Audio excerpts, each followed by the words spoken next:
से इतना कहूंगा कि वो जो 3 हमलावर थे, तीनों शूटर्स थे, उनकी पोजीशन क्या थी? जब उन्होंने बंदूकें डाल दी और उन्होंने सरेंडर किया, तब उनकी पोजीशन कहां थी? तीनों कहां खड़े थे? देखिए, मैं बताऊंगा आपको कि जो शूटर्स थे वो इस तरफ खड़े थे, उनका मुंह गेट की तरफ था। गेट की तरफ इसलिए था क्योंकि अतीक सामने से आ रहा था और शूटर्स का मुंह इस तरफ था। मीडिया कर्मियों की आड़ थी, मीडिया कर्मियों ने माइक लगाया कि कुछ बताएं, तो अतीक ने वहां से आते वक्त तो माइक लगाया, तो मीडिया कर्मियों का मुंह उस तरफ था और इसी वजह से उन्होंने, जो शूटर्स थे वो यहाँ पर खड़े थे, शूटर इस जगह पर खड़े थे जहाँ पर मैं इस वक्त हूँ। यहाँ से ऐसे फायर किया गया था और फायर सीधे अतीक को टारगेट करके किया था। उसके बाद दूसरा शूटर जो दूसरी तरफ था उसने अशरफ को टारगेट किया था। ये सब इसलिए किया गया था क्योंकि पहले से फिक्स था शूटर्स को कि उसे किसे टारगेट करना है और इसी वजह से तुर्की मेड पिस्टल से ये ताबड़तोड़ फायरिंग की गई थी। आनंद।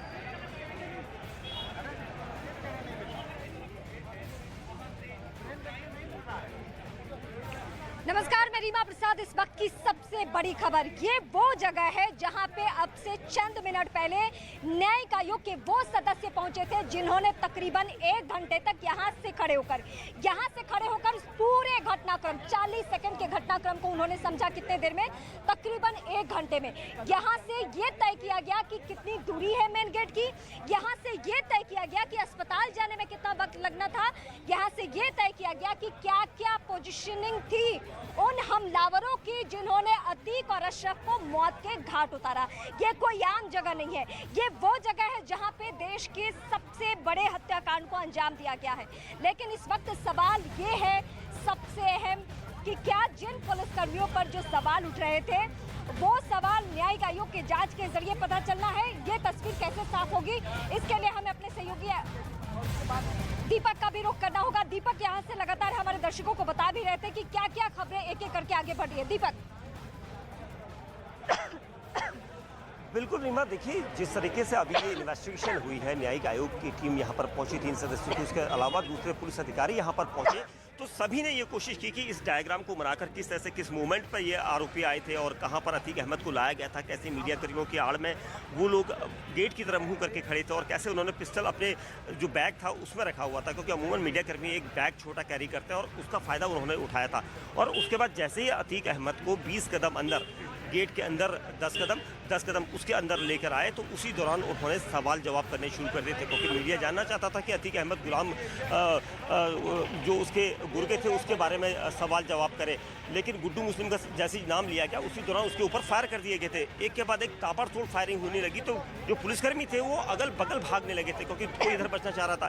लेकिन एक पुलिसकर्मी जो घायल हुए, तो हम देख रहे थे वीडियो में, वो भी उन्होंने हाथ नहीं छोड़ा था, लास्ट मोमेंट तक वो हाथ पकड़े हुए थे और इसी वजह से ये सारा घटनाक्रम यहाँ पर मौके पर ही उन लोगों को दबोच लिया गया था, क्योंकि अतीक अहमद को लाया जाना था इसके अंदर मेडिकल के लिए और यहाँ पर अतीक और अशरफ का मेडिकल होना था, क्योंकि अमूमन रात के वक्त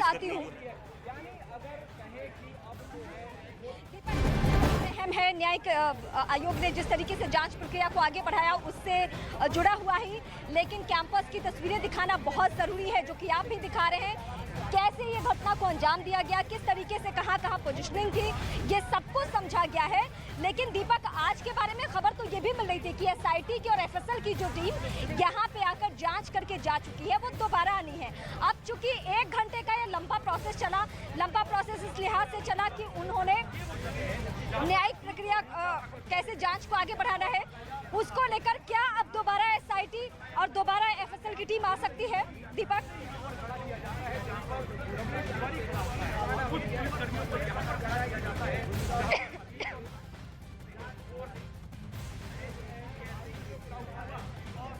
मैं दीपक आपके पास आती हूँ, लेकिन मैं जरा दर्शकों को दिखाऊं कि ये लोकेशन क्या है। यहाँ पे वो न्यायिक आयोग के जो सदस्य वो यहाँ खड़े थे। ये जो इलाका है, ये जो मेन गेट आप देख रहे हैं, ये वो कैंपस है। बहुत संकीर्ण इलाका है, यहाँ पे बहुत आवाजाही है। रात के 10 बजे भी लोग वहाँ पे होंगे ही होंगे। ये वही पूरा कैंपस है, पूरा एरिया है जहाँ पे उसको लाया गया था अतीक और अशरफ को। ये पूरा कैंपस हम बाहर का दिखा रहे हैं, लेकिन कितने दूर जाकर ये घटना हो जाती है अब मैं यहाँ से आपको बताऊंगी। ये मेन गेट आपने देख लिया, ये गेट नंबर 2 है। इससे पहले भी एक गेट है, लेकिन यहाँ से उसको लाया गया था। यहाँ से वो लोग आगे बढ़ते हैं और मीडिया कर्मियों की कोशिश ये होती है कि वो बातचीत करें, वो बाइट ले, वो बयान ले कि आखिर क्या कहते हैं वो लोग। जैसे ही गुड्डू मुस्लिम का जिक्र आता है, वैसे ही ताबड़तोड़ फायरिंग हो जाती है।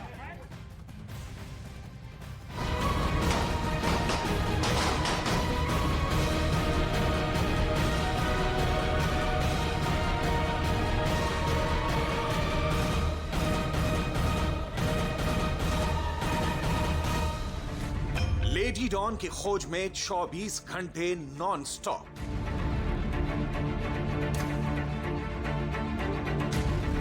बस्ती बस्ती मोस्ट वांटेड की तलाश। अंडरग्राउंड शाइस्ता के पीछे ड्रोन कैमरा।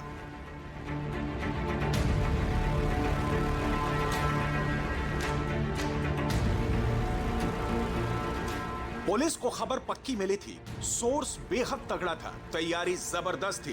पुलिस की टीम ने दल बल के साथ इस बस्ती की घेराबंदी की और ताबड़तोड़ छापेमारी शुरू कर दी, लेकिन ना तो शाइस्ता मिली और ना ही उसके साथी।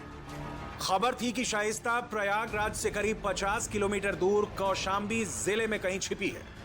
इसके बाद कौशांबी पुलिस ने पल्हाना और नौगीरा गांव में एक साथ छापेमारी शुरू कर दी।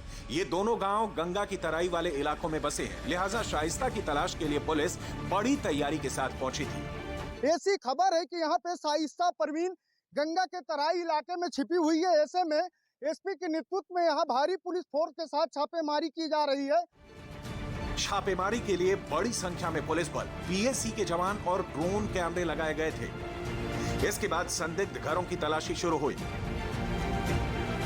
पूरे इलाके में ड्रोन कैमरे उड़ाए गए, एक एक घर के ऊपर बारीकी से नजर डाली गई ताकि अगर कहीं भी कोई हलचल हो तो पुलिस उसका तुरंत पता लगा पाए। लेकिन शातिर शाइस्ता पुलिस के हाथ नहीं है। थाना संदीपन घाट क्षेत्र के पल्हाना और उसके आसपास के गांव, कछार और खेतों में, बागों, बगीचों में आज एक सर्च ऑपरेशन हम लोगों ने चलाया था, जो उच्चाधिकारियों के निर्देश पे था। अपराधियों के छुपे होने की सूचना थी, सारी चीजें उसमें इंक्लूड है, तो वो दोनों नजरिए से हमारे हाथ में। शाइस्ता पर पुलिस 50,000 का इनाम घोषित कर चुकी है। शाइस्ता की तलाश में यूपी के कई जिलों में ताबड़तोड़ छापेमारी हो रही है, लेकिन शाइस्ता हर बार पुलिस को चकमा देने में कामयाब हो जा रही है।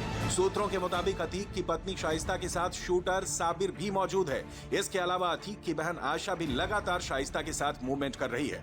पुलिस से बचने के लिए ये लोग बार बार अपनी लोकेशन बदल रहे हैं। यही नहीं, खुद शाइस्ता अपना मोबाइल नंबर भी लगातार बदल रही है। ये लोग पानी के रास्ते से पश्चिम बंगाल भागने की फिराक में हैं। और ऐसे ही इनपुट के बाद गंगा के कछार और तराई वाले इलाकों में शाइस्ता के खिलाफ लगातार सर्च ऑपरेशन चलाया जा रहा है। असल में गंगा की तराई वाले इलाकों में पुलिस की मूवमेंट दूर से ही नजर आ जाती है। तराई वाले इलाकों में बस्तियां ज्यादा घनी नहीं होती, जिसकी वजह से आरोपियों को संभलने या फिर भागने का पूरा मौका मिल जाता है। हालांकि पुलिस का एक्शन शुरू हो चुका है, जिसके बाद अब लग नहीं रहा कि शाइस्ता का लुका छिपी का खेल अब ज्यादा दिन चलने वाला है। और इस वक्त एक और बेहद अहम और बड़ी खबर आ रही है। अतीक की अरबों की प्रॉपर्टी को लेकर एक बड़ा पर्दाफाश हुआ है। जांच में पता चला है कि अतीक फर्जी कंपनियों के नाम पर करोड़ों का कारोबार कर रहा था और काली कमाई करके करोड़ों का कारोबार कई शहरों में भी फैलाता चला जा रहा था। और इसका पूरा ट्रेल आपको ग्राफिक्स के जरिए दिखाते और समझाते हैं कि आखिर किस तरीके से ये कारोबार चल रहा था। देखिए, ये डॉन का अरबों रुपए का कारोबार कहां तक फैला था। प्रयागराज से लेकर दिल्ली एनसीआर और दिल्ली एनसीआर के अलावा हरियाणा में भी रियल एस्टेट का ये जो कारोबार था, साम्राज्य था, वो फैला हुआ था अलग अलग जगहों पर। और कई कंपनियों की जानकारी यहां पर होने की मिली है अभी तक। अरबों का कारोबार अतीक का चलता जा रहा था, बढ़ता चला जा रहा था। शुरुआत भले ही उसकी प्रयागराज से हुई, लेकिन कई नई कंपनियां, फर्जी कंपनियां बनाई गई थी। खास बात यह कि शाइस्ता के भाई इसमें बराबर के साझेदार थे, फारूक और जैकी, और कई ऐसी आवासीय योजनाएं चलाई जा रही थी फर्जी कंपनी बनाकर, लेकिन यह कारोबार अतीक का था।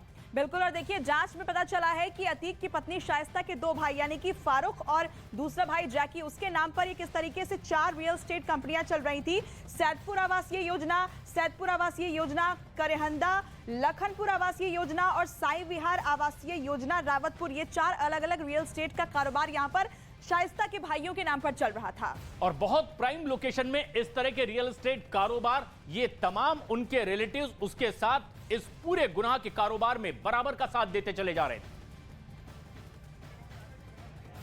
जिस अतीक पर सैकड़ों अपराध के मामले थे, राजू पाल का मामला कैसे उसे उम्र कैद तक पहुंचा दिया, और उसी मामले की कड़ियां जब आगे बढ़ी तो उसकी हत्या भी हो गई। अब उनकी पत्नी की बातचीत सुनवाएंगे।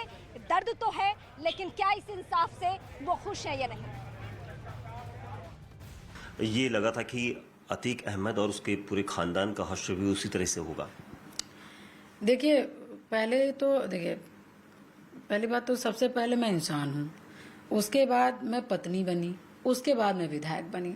तो यहाँ पे मैं इंसान के नाते बोलूँगी, क्योंकि मैं ईश्वर के ऊपर आस्था रखती हूँ और मैंने बहुत सी किताबें पढ़ी हैं और बहुत अच्छे लोगों के पास, बुजुर्ग लोगों के पास हमेशा से बैठती आई हूँ और मेरे विचार हमेशा से अच्छे और पॉजिटिव रहे हैं। और गलत और नेगेटिव ना लोग मुझे पसंद है ना और मुझे काम पसंद है। तो मेरा एक ये अपने खुद की एक धारणा और मानना है कि जैसा आप करोगे आपको रिटर्न में वही मिलता है। तो आप जब अच्छा करोगे तो लाख दुनिया, घर, परिवार, समाज, कोई भी आपके पीछे लग जाए, ईश्वर आपको सही दे के रहेगा, चाहे आप अकेले क्यों ना हो। मगर आप बहुत शक्तिशाली हो, बहुत पैसे वाले हो, बहुत आप मतलब हर तरीके से आप मजबूत हो, मगर एक दिन ऐसा आता है जब आपका सब कुछ यहीं पे खत्म होता है और जो चीजें आप अपने बनाए होते हैं वो आपके सामने धीरे धीरे नष्ट हो जाता है। घमंड भी टूट गया इस प्रकार से। जी जी बिल्कुल बिल्कुल। हम देखिए, हम लोग जो किताब पढ़ते हैं, हम लोग अपने हिंदू में, चाहे वो महाभारत हो, चाहे वो गीता हो, वहाँ पे किसी का घमंड, आप, मैं नाम नहीं लेना चाहूंगी किसी का, तो किसी का घमंड नहीं चल पाया। तो आप तो मनुष्य हैं, मनुष्य का कहाँ घमंड चल पाएगा? मिट्टी की शरीर है, किसी का कोई घमंड नहीं चलना है। पूजा जी, जब 9 दिन थे आपकी शादी के बाद ही एकदम से इतनी बड़ी हैपनिंग हो गई थी, उसके बाद एक ऐसे साम्राज्य में जहां पर अतीक का बोलबाला था, उसके परिवार के लोग आसपास, क्योंकि आपकी हत्या के लिए कई बार उसने प्लानिंग करी और आप उसका पूरा सामना कर रहे थे, क्या उस टाइम पर लग रहा था कि आपको कि कभी भी आप घर से बाहर निकलेंगी तो उसके गुर्गे कहीं ना कहीं से देख रहे हो, आपको निशाने पर लेकर चल रहे हो? देखिए, पहली बात तो ऐसे लोगों से लड़ने के लिए पहली बात तो अपने आप से एक संकल्प करना पड़ता है। और मुझे लगता है कि ऐसे, क्योंकि हम जब पार्टी बंदी लड़ते हैं तो पार्टी बंदी में कहीं ना कहीं कहाँ पे क्या चीज़ें हो रही हैं और कहाँ से क्या चीज़ें हो रही हैं और कहाँ पे कौन मजबूत कर रहा है, कौन कहाँ पे क्या कर रहा है, इन सब चीज़ों को बहुत मायने अपने दिमाग में रखना चाहिए, तब जा कर के आप ऐसे लोगों से लड़ सकते हैं। तो मैंने बस थोड़ा सा यही सब चीज़ें की, क्योंकि मेरे लिए भी सरल नहीं थी, मगर मैं कभी कोई चीज़ों को लेकर उतावली नहीं हुई। जैसे मुझे चीज़ें समझ आ रही कि मेरे मर्डर करना चाह रहे हैं, तो ठीक है, मैं सेफ्टी रखूंगी। मैं उन लोगों की तरह नहीं हूं कि मैं ताव दे करके बाहर निकलूं कि मुझे मार, क्योंकि मैंने अपने हस्बैंड के मर्डर से ये सीखा कि आप चाहे जितने ताकत हो, आप जब जिंदा रहोगे तब आप किसी से लड़ सकते हो, आप मर जाओगे तो नहीं लड़ पाओगे, और मरने के बाद कोई व्यक्ति लड़ता नहीं है। तो मैंने वही अपनी चीज़ें रखी कि बहुत प्लानिंग हुई, ये बात आप सही कह रहे हो, मगर उस प्लानिंग को मैंने हमेशा परखने की कोशिश की और जानने की कोशिश की कि सही है कि गलत है, और सही है तो उसमें मैं प्रिकॉशन लेती थी।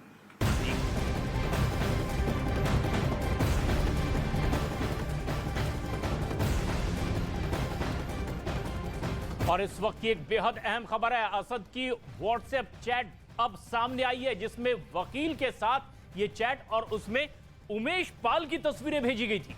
उमेश पाल मर्डर केस में एक बड़ा पर्दाफाश और ये बड़ी जानकारी इस वक्त सामने आई है। असद की व्हाट्सएप डिटेल्स मिली हैं, वकील को उमेश की फोटो भेजने का दावा किया जा रहा है और वकील सौलत को ये तस्वीरें भेजी गई थी। जो चैट सामने आई है उसमें शूटरों को देने के लिए ये तस्वीर चैट के जरिए भेजी गई। हालांकि न्यूज़ 18 इंडिया इस चैट की पुष्टि नहीं करता है। उमेश पाल मर्डर केस में एक बड़ा और बेहद अहम पर्दाफाश हुआ है असद की व्हाट्सएप डिटेल सामने आने से। एक दुर्दांत अपराधी कैसे अपने भविष्य की प्लानिंग कर रहा था कि उसका एक छत्र साम्राज्य रहे, उसकी बानगी हम आपको बताएंगे। उसकी प्लानिंग अगली ये थी कि वो किसी चुनाव में ना हारे, माइनॉरिटीज के लिए अलग से काम करना और उनके लिए कस्बों को बसाना, उनके लिए कॉलोनियों को बसाना। ये किस तरीके से वो काम कर रहा था, इस पर ग्राउंड रिपोर्ट हम आपको दिखाएंगे।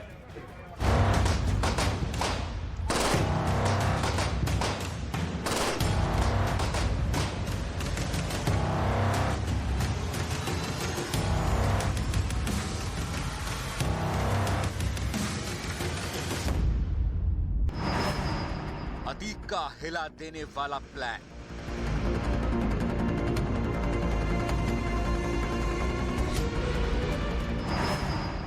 प्लान अजय से चुनाव जीतना चाहता था अतीक।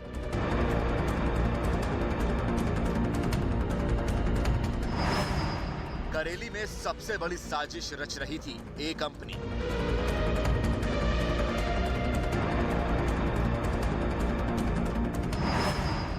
अतीक के सबसे खतरनाक प्लान का पर्दाफाश। चुनाव में अतीक अहमद ने कभी ना हारने वाला प्लान बनाया था। उसकी प्लानिंग विधानसभा चुनाव में हमेशा जीत हासिल करने की थी। अपनी इसी साजिश को कामयाब बनाने के लिए एक कंपनी ने उस पर काम भी शुरू कर दिया था। न्यूज़ 18 इंडिया अतीक अहमद के करेली के उन गांवों में पहुंचा जहां पर अतीक सबसे बड़ी माइनॉरिटी टाउनशिप बना रहा था। करेली विधानसभा में अपनी एक अलग छवि या फिर कहें कि अपनी राजनीतिक पकड़, राजनीतिक रसूख को वोट बैंक के जरिए अपने कब्जे में लेना वो चाहता था। इसीलिए उसने इन इलाकों में अपने ही लोगों को ज़्यादा से ज़्यादा बसाने की कोशिश की, जिसके लिए उसने अलीना सिटी, अहमद सिटी जैसी अलग अलग सोसाइटियों को बनाने की कोशिश की, जिसके लिए ये जो मैं पूरा एरिया दिखा रहा हूँ, ये अलीना सिटी बसाने की योजना थी। पूरा जो इलाका है ये 700 हेक्टेयर का है। अतीक अहमद और उसका गैंग प्रयागराज की करेली विधानसभा की डेमोग्राफी बदलना चाह रहे थे। राजनीतिक फायदे और चुनाव में लाभ के लिए करेली के एक बड़े इलाके में माइनॉरिटी कॉलोनी बसाने जा रहे थे। इसके लिए एक बड़े लैंड पर अतीक अहमद और उसके गुर्गों ने कब्जा भी कर लिया था। अतीक के गैंग ने करेली से विधानसभा के अंदर उससे सटे हुए पूरे एक टाउनशिप बनाने की कोशिश की, जिसमें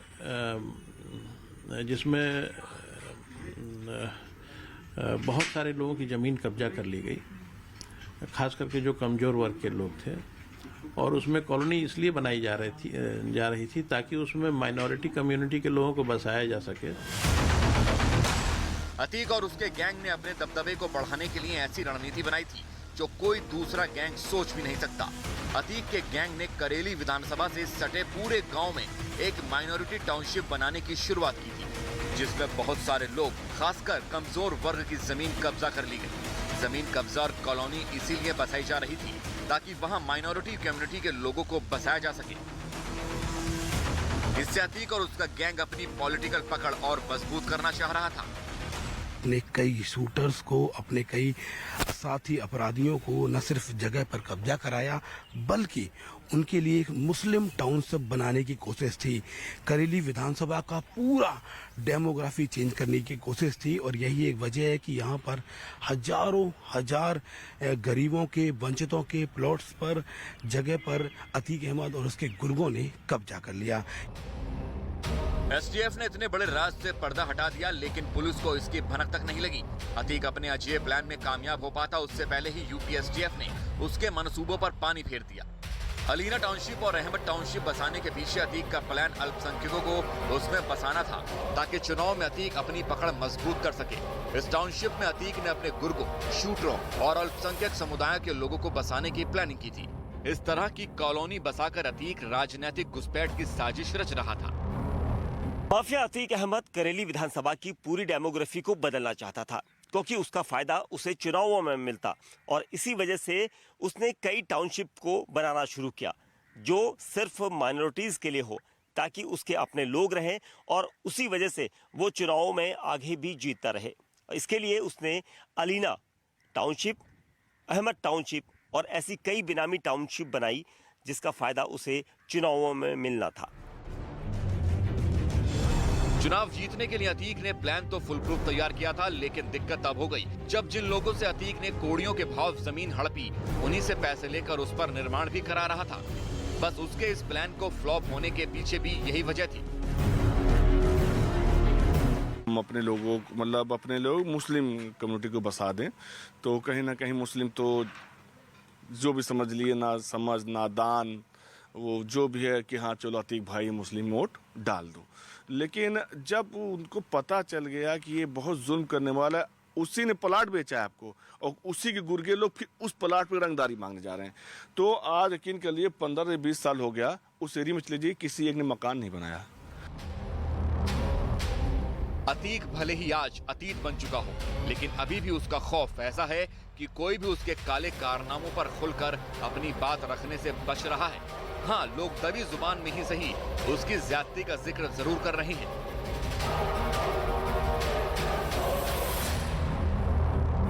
बहुत पहले किए थे कि हाँ यहाँ सब लोग यहाँ रहेंगे, वो बात ठीक है, मगर सिर्फ यही कहना हमारा है कि यहाँ पर जितने तक इंसान यहाँ रहते हैं और ज़मीन है कोई दूसरे नाम पे है, किसी दूसरे नाम पे है। उसकी ज्यादती का जिक्र जरूर कर रहे हैं। 44 साल के माफिया राज का खात्मा हो चुका है, गैंगस्टर मारा जा चुका है, उसका भाई और बेटा खाक हो चुके हैं, लेकिन उसके कारनामे जिस तरह से उजागर हो रहे हैं वो बेहद खतरनाक है।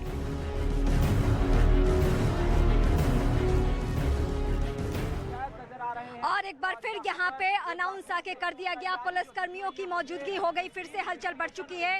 इस वक्त एक एक करके तस्वीरें हम आपको दिखा रहे हैं, मुस्तैदी बढ़ चुकी है, यानी अब एक बार फिर से सीन रिक्रिएट होगा।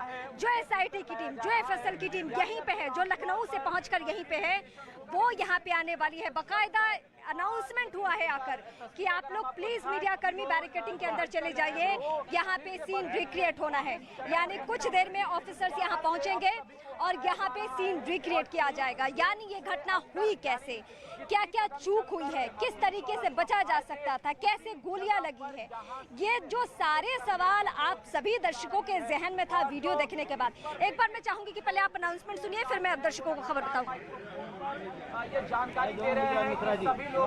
देखिए, मैं चाहूंगी कि नसीब आपको वो दिखाए बकायदा कि कैसे स्पीकर और माइक के साथ 2 अधिकारी यहाँ पहुंचे हैं और वो बकायदा अनाउंस कर रहे हैं। पूरा कैंपस फिर से खाली करवा लिया गया, जैसे न्यायिक आयोग के सदस्य पहुंचे थे उस वक्त जैसे कैंपस को खाली करवाया गया था, ठीक उसी तरीके से हो रहा है।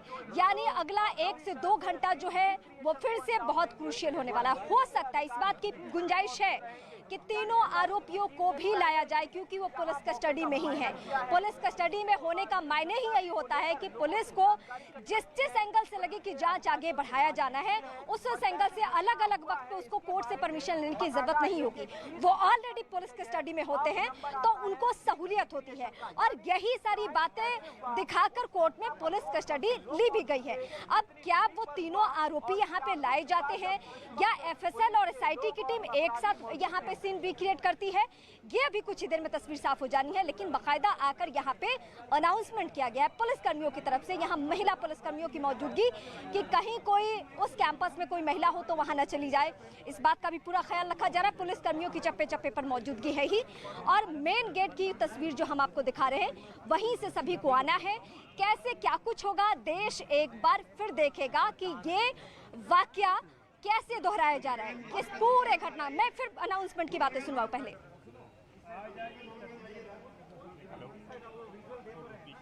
अनाउंसमेंट की बातें इसलिए सुनाना जरूरी है जिससे कि आप दर्शकों को पता चल सके कि पुलिसकर्मी कितनी संजीदगी के साथ आज काम कर रहे हैं। हाँ, एक लापरवाही वाला सवाल उठा है प्रयागराज की पुलिस पर, जिसको लेकर चुनिंदा पुलिसकर्मियों पर एक्शन भी हुआ, लेकिन उसके बाद से लेकर उस दिन से लेकर आज तक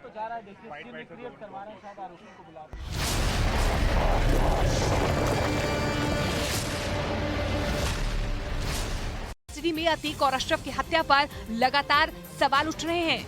और उधर खबर है कि अतीक और अशरफ की हत्या के बाद अशरफ की पत्नी ने खुदकुशी की कोशिश की थी, उसने जहर खा लिया था, जिसके बाद उसे गंभीर हालत में प्रयागराज के एक अस्पताल में भर्ती करवाया गया। लेकिन पुलिस के डर की वजह से बाद में उसे गांव में ले जाया गया, जहां 2 दिनों तक उसका इलाज किया गया था। 15 अप्रैल को रात करीब 10:30 बजे अतीक और अशरफ को गोलियों से छलनी कर दिया गया था, और दावा किया जा रहा है कि जैसे ही हत्या की खबर अशरफ की पत्नी जैनब रूबी को लगी, उसने खुदकुशी करने के लिए जहर खा लिया था। इधर खुफिया एजेंसी के सूत्रों के हवाले से खबर है कि अतीक और अशरफ हत्याकांड के जरिए आतंकी बड़ी साजिश रचने की फिराक में है। खबर है कि आतंकी संगठन आईएसआईएस ने भारत में नफरत फैलाने का प्लान तैयार किया है, जिसके तहत वो अतीक और उसके भाई अशरफ की हत्या के जरिए मुस्लिम समुदाय के लड़कों को बरगलाना चाहते हैं। सूत्रों के मुताबिक आईसिस की साइबर सेल पाकिस्तान, यूएई, तुर्की और सऊदी अरब से भारत में नफरत फैलाने के लिए संदेश भेजने में जुटी है। खबर है कि इस हत्याकांड के बाद कई सोशल मीडिया अकाउंट के जरिए ये साजिश रची जा रही है, ताकि युवाओं में अतीक और अशरफ के लिए हमदर्दी जगाकर उन्हें भड़काया जा सके। हालांकि इस खबर के सामने आने के बाद सुरक्षा एजेंसियों ने भी कमर कस ली है। उनकी पैनी नजर इस तरह के संदेशों पर है, ताकि उन्हें फैलने से पहले ही रोका जा सके। और उत्तर प्रदेश के प्रयागराज में अतीक और अशरफ के जुल्म का शिकार एक और शख्स सामने आया, जिसका आरोप है कि इन दोनों के कहने पर 2005 में उसके चाचा की हत्या कर दी गई थी। आरोप है कि अतीक और अशरफ के गुर्गों ने इस वारदात को अंजाम दिया था। और ये पूरा मामला 2005 में रेलवे से जुड़ा एक टेंडर लेने पर शुरू हुआ था। सामने आए शख्स के मुताबिक उनके चाचा ने जैसे ही रेलवे का ये टेंडर लिया, अतीक और अशरफ भड़क गए। उन्होंने उसके चाचा को सबक सिखाने का आदेश दे दिया था। अशरफ जो है वो बोले थे कि हाथ पैर तोड़ के उसको लाके रेलवे गेट पे फेंक दो। आरोप है कि उसके चाचा की हत्या के मामले में कोर्ट में गवाही देने पर उसे भी कई बार धमकाया गया। पीड़ित के मुताबिक अतीक और अशरफ नहीं चाहते थे कि किसी को भी रेलवे का कोई भी टेंडर मिले। और इस वक्त एक ब्रेकिंग न्यूज मिल रही है लखनऊ से, जहां व्यापारी के साथ लूट की वारदात हुई है। बदमाशों ने हथियारों के दम पर व्यापारी से 13 लाख रुपए लूट लिए। मौके पर पुलिस मौजूद है और बदमाशों की तलाशी के लिए सीसीटीवी फुटेज खंगाले जा रहे हैं। इधर यमन में एक चैरिटी इवेंट में भगदड़ मचने की वजह से 85 लोगों की मौत हो गई, जबकि इस भगदड़ में भारी संख्या में लोग गंभीर रूप से घायल हो गए, जिसके बाद सभी घायलों को नजदीकी अस्पताल में भर्ती करवाया गया है। बताया गया कि यमन की राजधानी साना में ये भगदड़ उस वक्त हुई जब कुछ कारोबारी गरीब लोगों के बीच चैरिटी कर रहे थे। आर्थिक सहायता की सूचना पर लोग भारी संख्या में कार्यक्रम में पहुंच गए और बताया गया कि कार्यक्रम के लिए कारोबारियों ने प्रशासन की इजाजत नहीं ली थी। खबर है कि मरने वालों का आंकड़ा और ज्यादा बढ़ सकता है। और इस बीच बीएसपी नेता इमरान मसूद का ट्रैफिक नियम तोड़ते हुए वीडियो वायरल हो गया। वीडियो में नेता बिना हेलमेट लगाए मोटरसाइकिल चलाते दिखाई दिए, जिसके बाद सहारनपुर पुलिस ने वीडियो का संज्ञान लिया और बीएसपी नेता का 1000 रुपए का चालान भी काटा। वीडियो उत्तर प्रदेश के सहारनपुर से सामने आया, जिसमें बीएसपी नेता यातायात के नियमों को ताक पर रखकर सड़क पर मोटरसाइकिल चलाते दिखे। और इधर मैदानी इलाकों में भीषण गर्मी है तो गंगोत्री धाम में भारी बर्फबारी हो रही है, जिससे हर तरफ बर्फ की मोटी चादर बिछ गई। मंदिर परिसर भी बर्फ से ढक गया और बर्फ से गुलजार गंगोत्री धाम की खूबसूरती कई गुना बढ़ गई। मंदिर परिसर, रास्ते, पेड़ और घर सफेद चादर ओढ़े नजर आए। बर्फबारी से सैलानियों के चेहरे खिल उठे। पहाड़ों का मौसम बेहद खुशनुमा हो गया। हालांकि भारी बर्फबारी की वजह से जनजीवन अस्त व्यस्त हो गया। कई रास्ते बाधित हो गए। सैलानियों समेत इलाके के लोगों को परेशानी का सामना करना पड़ा। कई जगह सैलानियों के फंसे होने की खबर भी सामने आई।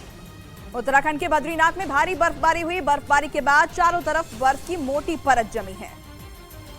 और देखिए, बद्रीनाथ से जो तस्वीरें सामने आई उनमें पहाड़ बर्फ से ढके नजर आए। हालांकि बर्फबारी से बद्रीनाथ धाम की सुंदरता पर 4 चांद लग गए। पूरे बद्रीनाथ धाम में बर्फ ही बर्फ जमी दिखाई दी, लेकिन इससे लोगों को मुश्किलों का सामना करना पड़ा। बद्रीनाथ मंदिर और उसके आसपास मौजूद सभी मकान, दुकान और होटल बर्फ की सफेद चादर से ढके नजर आए। वहाँ के सभी रास्ते भी बर्फ में गुम हो गए। और इस बीच दक्षिण अफ्रीका से आए चीतों की छोटे बाड़े में क्वारंटीन अवधि पूरी हो गई है, जिसके बाद सभी 12 चीतों को बड़े बाड़ों में छोड़ दिया गया और इन्हें वन्य जीव विशेषज्ञों की निगरानी में रिलीज किया गया। ये 12 चीते 2 महीने से 8 छोटे बाड़ों में रह रहे थे। 17 अप्रैल को 3 चीते और 18 अप्रैल को 9 चीते बड़े बाड़े में छोड़े गए। अब बड़े बाड़े में 4 शावकों समेत 19 चीते हैं, जबकि 4 खुले जंगल में हैं। कूनो नेशनल पार्क के खुले जंगल में छोड़े गए 4 चीतों में से ओबान माधव नेशनल पार्क में हैं, जबकि माता चीता आशा के भी कूनो से बाहर जाने की चर्चा है। और वहीं असम के डिब्रूगढ़ में कई हिस्सों में अचानक मौसम बदल गया। तेज आंधी के बाद कई जगह झमाझम बारिश हुई, जिसकी अलग अलग जगहों से तस्वीरें भी सामने आई। पहले हल्की हल्की हवा चली और फिर तेज आंधी के साथ जोरदार बारिश हुई। बारिश की वजह से सड़कों पर पानी भर गया, जिसकी वजह से लोगों के लिए आना जाना भी मुश्किल हो गया। वहीं आंधी की वजह से बिजली सप्लाई पर भी असर देखने को मिला। लोगों को दिन में गाड़ियों की लाइट जलाकर चलना पड़ा। हालांकि बारिश होने के बाद लोगों को गर्मी से राहत मिली है। और इस बीच झारखंड के धनबाद में भोक्ता पर्व मेले में चाउमीन और चाट खाने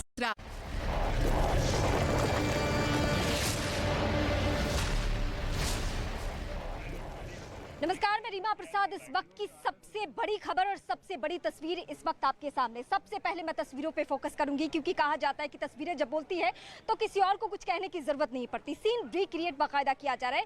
सीनियर अधिकारी, एसआईटी की टीम, एफएसएल की टीम अभी पहुंची नहीं है, लेकिन एक एक करके उसी तरीके से सब कुछ रखा जा रहा है। ये जो एक बाइक गिरने की तस्वीर आप देख रहे हैं, ठीक उसी तरीके से घटना वाले दिन भी, यानी जिस दिन डबल मर्डर अतीक और अशरफ की हत्या की जाती है, उस दिन भी वही मूवमेंट आपने जो देखा था, ठीक वैसे ही तस्वीरें आपको नजर आएगी। और आगे चलकर क्या फायरिंग भी की जानी है, क्या तीनों आरोपियों को लिया जाना है, ये सब अभी सवाल बना हुआ है।